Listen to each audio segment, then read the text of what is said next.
So today we're going to be diving into Creality's latest printer, which is the Creality Hi Combo. This is Creality's first multicolor bed slinger and aims to bring multicolor to the normal hobbyist and mass makers.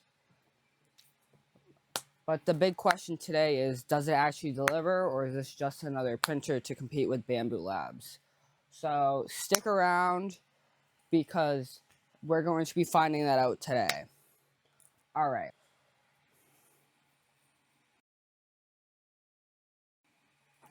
So first things first, what exactly is the Creality Hi? The Creality Hi is Creality's answer to growing demands for affordable multicolor 3D printing. While they already released the high-end K2 Plus for professionalisms, the Hi Combo is a designed for families, hobbyists, and educators, or anybody who wants to get into multicolor printing without breaking the bank.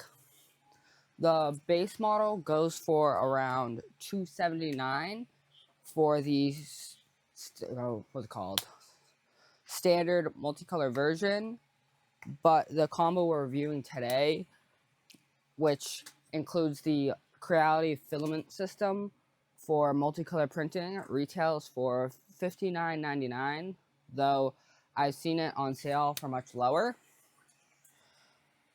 This puts it directly competitor with the Bambu Lab A1, which is about, I think, $50 cheaper. Now, I know what you're thinking. Another bed slinger? Isn't Corex Wise the new future? While Creality seems to think that bed slingers can do a lot more and compete with Corex Wise, and we're gonna see why today. Into some key specs. The build volume is 260 by 260 by 300 mils per second, which is slightly bigger than the A1. The print speed is 500 millimeters per second, so the acceleration is 12,000 millimeters per second. The multicolor is up to 16 colors with 4 CFSs. The frame is an all aluminum cast alloy. The noise level is around 48 decibels, which is pretty quiet. The connectivity, it uses USB, SD card, and Wi-Fi.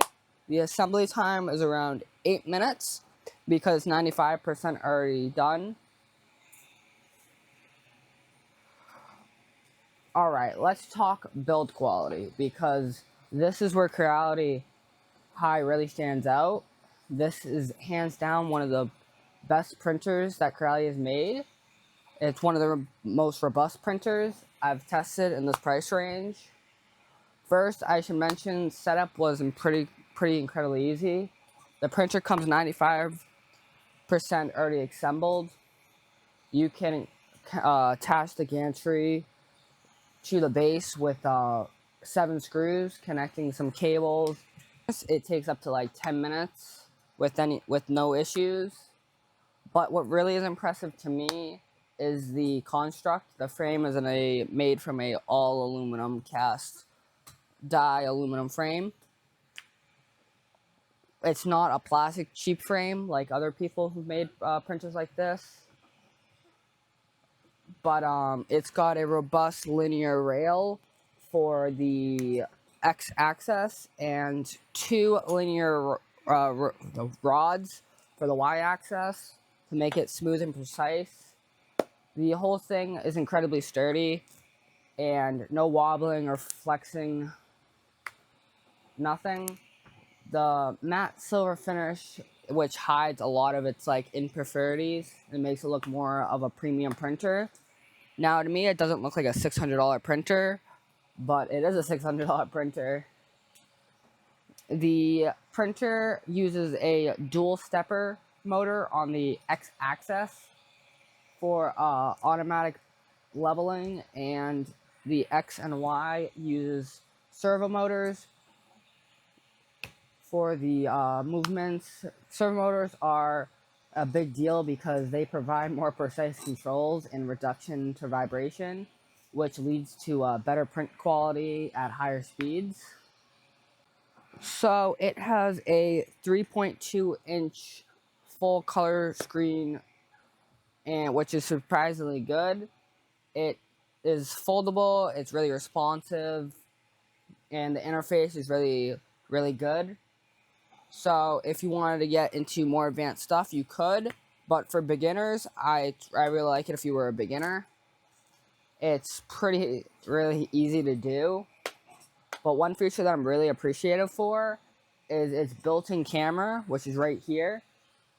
And its privacy cap, so if you don't like to be watched, which is a really nice touch from Creality.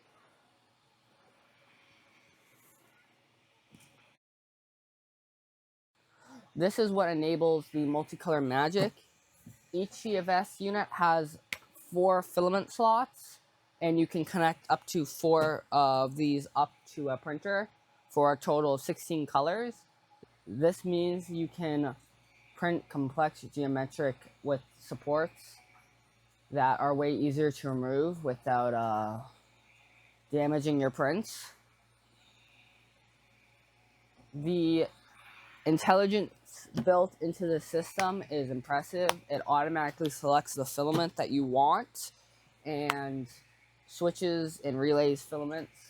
It reads RFID tags, informations, and syncs it with the printer, preventing mismatching filaments and mistakes. If you run a spool low, the CFS simultaneously transitions to a new one, reducing waste and interruptions. But here's some things I didn't expect. The CFS also acts like a dryer box. It provides an airtight storage with real-time temperature and humidity monitoring to keep your filament in a perfect condition. I do need to mention one limitation I've discovered is that TPU does not work as well as other filaments with this because of its flexibility and all that. You do have to bypass it without the CFS. I'm not sure if this is just like a firmware thing or just its limitations in general, but it's important for the workflow and everything for most things to work on this printer, which that's only one of the things I can see that's really wrong with it. So that printer does handle PLA and PETG and PLA CF and all standard materials beautifully though. Alright, let's break down some pros and cons. Some pros are it has an exceptional all-metal premium feel. It's pretty incredible, easy to assemble. 8 minutes, no joke. Pretty fast single printing at 500 mils per second with a great quality. Impressive multicolor capabilities to 16 colors. The CFS system is intelligent and doubles as a dryer box. It's quiet operations at 48 decibels. It has a built-in camera for monitoring. Great automatic features like bed leveling, the RFID filament detection, the pressure advance calibrations. It has a clean, intuitive interface. It's strong ecosystem with a Creality print and the cloud app.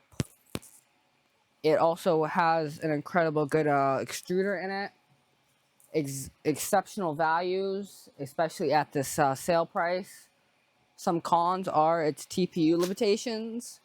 You can't do TPU inside of the CFS, which could be problems with others, but you can put it on the top with the little mount, but it will take a lot more struggling. The multicolor printing is slow and wasteful, though this is true for all FDM multicolor systems. You can see a lot more of it being faster on this printer. It takes up a lot of desk space with its CFS attached. And it's about $50 more expensive than Bambu's A1 comparison. It's not open source yet, but seeming the history of Creality, it might be open source later down the road. Releasing with the codes to be able to do it open source. It's still a bed-slinger in this era where CoreXYs is more standard, but this printer, I feel like, has a point to be able to do all that stuff that CoreXYs might be able to not do. So, the final verdict. So this printer is a pretty good printer for its price range. For me, should you buy it? I would say yes if you're trying to get into 3D printing, due to its affordability and it's easy to set up and not having to struggle with assembly and all that. And it's also built to last. This is absolutely the most important thing about this printer, is it's easy to assemble, and also that it's pretty easy to just click and print. I've reviewed this for a little bit of a month now. Its print quality is exceptional, and its automatic features make it really beginner friendly, and the multicolor results are genuinely stunning. Is it perfect? No. With the TPU limitations, it's really frustrating. It's slightly more expensive than its competitor, which it is also space consumptional. The footprint with the CFS might be an issue, but for families, educators, and hobbyists, or small businesses trying to do custom products, this hits a sweet spot. You get nearly industrial quality at a consumer price. The Bambu Lab still is an exceptional printer, but the Hi matches it with its quality and arguably exceeds it on its builtness, and it's also looking a little better in my opinion. And if you're already in the Creality ecosystem, or just value all the things this printer has, the Hi is a fabulous choice. My rating, I give it a 8.5 out of 10. It's a exceptional printer if you're just trying to make multicolor prints accessible. This is my full review on the printer. What do you guys think? If you're considering picking one up, let me know below in the comments. And if you want to see more in-depth 3D printing content or reviews or tutorials, make sure you subscribe and ring the bell so you don't miss anything. But I've put the links of the printer in the comments below, and the recommended slicer settings in the descriptions. Huge thanks to Creality for making this printer, and though also all of the opinions are mine. Thanks for watching, and have happy printing.